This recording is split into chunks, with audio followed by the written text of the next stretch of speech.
د انقلاب انځور. دلته اوږد انقلاب تیر شو، دلته ډېر زیات خلک مړه شول، دلته ټول کافران راغلل زموږ په وینو ښه ماړه شول، دلته ټول کافران راغلل زموږ په وینو. د شهیدانو او غازیانو کیسې، پنځمه برخه.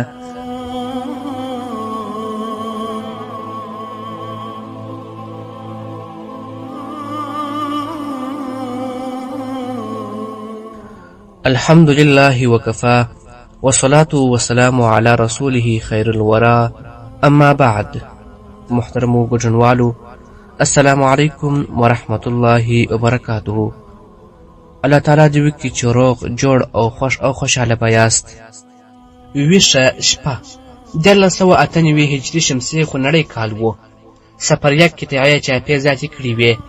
مجاهدین د اوړي په نیمایي کې د چاپو له لاسه مهاجر سول او خپل وطنونه یې پرېښودل. پاد خواب شانه زما پلرنی ټاټوبی چې د دښمن د یرغلګرو د سترګو خار پاتې سوی.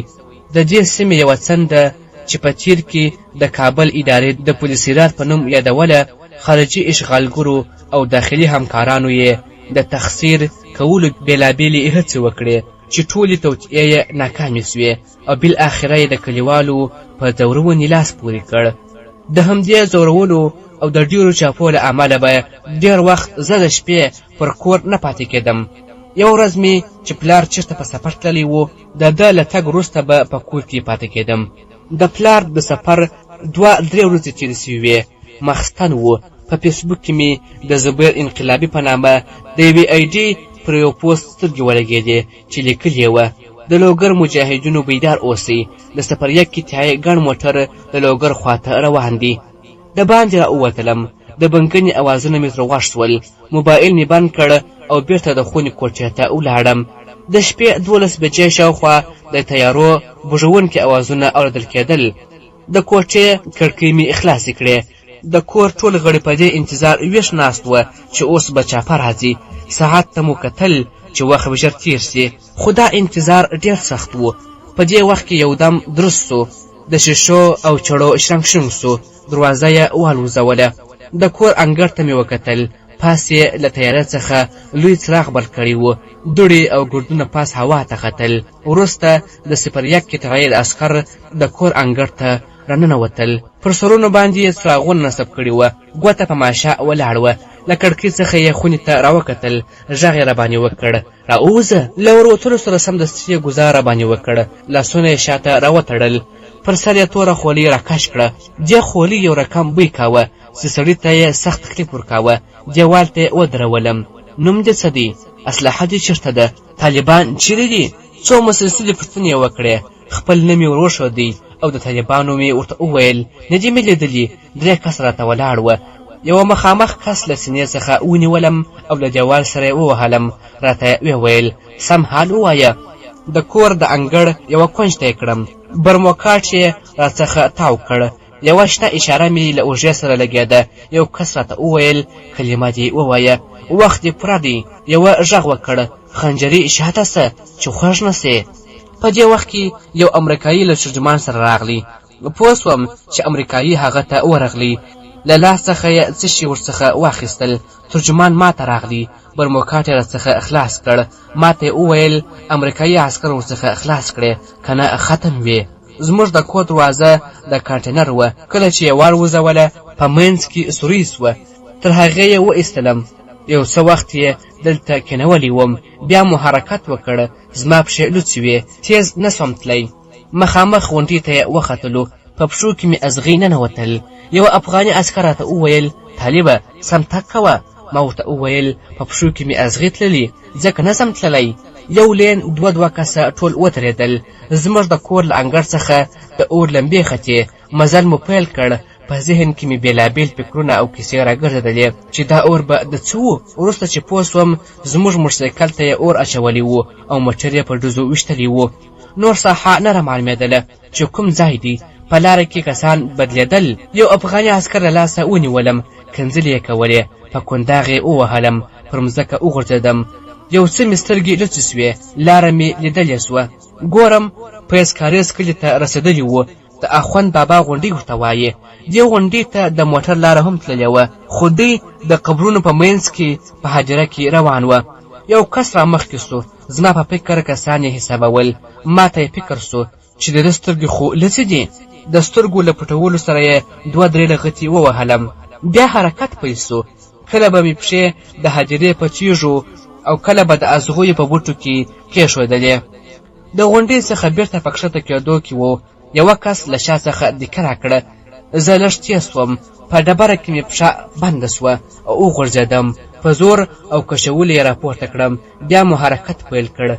دلته یې یو څه سترګې رارڅې کړې. راته یې وویل نور سم تګ کوه. تر غونډۍ لاندې سړک باندې پل چوبي ته ووتلو. هلته پر عمومي سړک باندې دواړه خواو ته کسان ولاړ وه. موږ د دوی په منځ کې روان وو. یو څه مزل مو پر سړک باندې وکړ. موټرونه ولاړ وه. یو امبولانس ډوله موټر ته یې ورپورته کړم. ګورم 3 کسان یوې خواته ناست دي او په ما پسې یې 2 کسه نور هم موټر ته راپورته کړه. تورې کڅوړه یې په سترګو راکش کړې. موږ 6 کسان یې په یو موټر کې کښېنولو. موټر حرکت وکړ. دومره پوه سوم چې په خزر کې عمومي سړک ته وختل. مخې د کابل خواته و. موټر به یو دم بریک ونیوي او موږ ټول به له څوکیو څخه لاندې وغورځېدلو. زموږ ټول لاسونه یې شاته راتړلي وه. پر سرونو مو تورې خولۍ یعنې کڅوړې راکش وې. له غورځېدو سره زما لاسونه لږ سوس سول. په ښورولو سره مې یو لاس له پلاستیکي کړۍ څخه وختي. له سترګو څخه مې خولۍ لرې کړه. په موټر کې یو برابره کوچنۍ شیشه د موټروان د سیټ پر خوا وه. له هغې مې وکتل. موټر په پټو څراغونو روان و. د مخ په سیټ کې 2 کسان ناست وه. موټروان په یوه لاس کې سګرېټ نیولی و. سندره یې چلانده کړې وه. زموږ کلیوال په خپلو منځو کې غږېده. د ټولو سره د اندېښنه وه چې اوس به چیرې موږ وړي، څه به راباندې کوي. ما ورته وویل چې دوی خو په پټو څراغونو روان دي. یو کلیوال مو چې محمد عارف نومېده د کابل لوګر پر لین ټکسي چلوله. دی هم را سره و. دته مې وویل ته وګوره دا کوم ځای دی، ته خو بلد یې. هغه چې وکتل ویې ویل په زکاوي دښته کې یو، مخ پر کابل روان یو. د سهار له رڼا سره کابل ته ورسېدو. موټر ودرېدی. ما خولۍ بیرته برابره کړه او په دغه وخت کې د موټر دروازه خلاصه سوه. یو کس یې ښکته کاوه. نو زما نوبت چې راغلی له لاسه یې ونیولم. زما خولۍ پر سر سمه نه وه. لاسونه یې مې خلاص وه. خو زما په کنځلو او وهلو یې اشاره وکړه.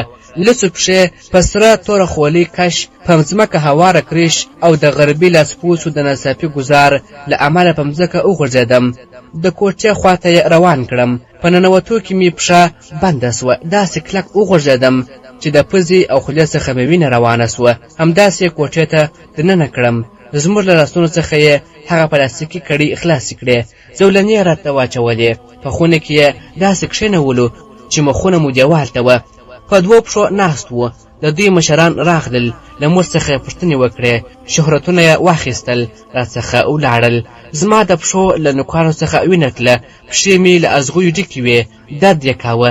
ډېر نه سوم کښېنستلی. یو کس چې موږ ته ناست و هغه راته وویل څه چل دی؟ ما ورته وویل زه داسې نشم کښېنستلی. هغه نږدې راغلی. وینه یې ولیدله. په مخابره کې له چا سره وغږېده. لږ ځنډ وروسته یو څو کسان راغلل. زه یې وایستلم. هغه نورو ملګرو ته یې کمبلې راوړلې. ویې ویل یو څه آرام وکړي. یو کلیوال مو محمد جان نومېده. هغه ته یې زولنې ورټینګې کړې وې. هغه ورته وویل زما لاسونه لږ راسست کړئ، ډېر کلک دي، درد کوي. زه یې د اوبو ځای ته بوتلم. له یوه لاس څخه یې کړۍ راخلاصه کړه. ویې ویل ځان دې پاک کړه. ما هم په بیړه یو څه ازغۍ له پښو څخه وایستل. وینې مې پاکې کړې. لاسونه یې بیرته راولچک کړل. کوټې ته یې دننه کړم. کتل مې چې کلیوال پراته دي. لاسونه یې شاته تړلي دي. په همدې حالت کې د ډېرې بېخوابۍ او ستړیا څخه ویده سوي دي. یو څه وخت وروسته یې چایې راوړلې. د ټولو لاسونه یې د شاله لوري خلاص او مخې ته یې ولچک کړل. ویې ویل اوس چای وڅښئ. په پلاستیکي ګیلاسونو کې یې چای راوړې وه. د یو پنیر پر سر یې مربا ور اچولې وه. چای مو وڅښلې. نور خوراک نه کېده. پیردار وویل خوراک وکړئ، ځانونه برابر کړئ. دا مو د خلک کور نه دی چې مېلمستیا ته راغلي یاست. یادونه له ما سره په دې چاپه کې 3 تنه کلیوال نور هم بندیان سوي وه. 2 تنه حاجي عارف او محمد آصف وروڼه وه چې محمد آصف یې دوکاندار و او بل تن عبدالسمیع و چې زده کوونکی و.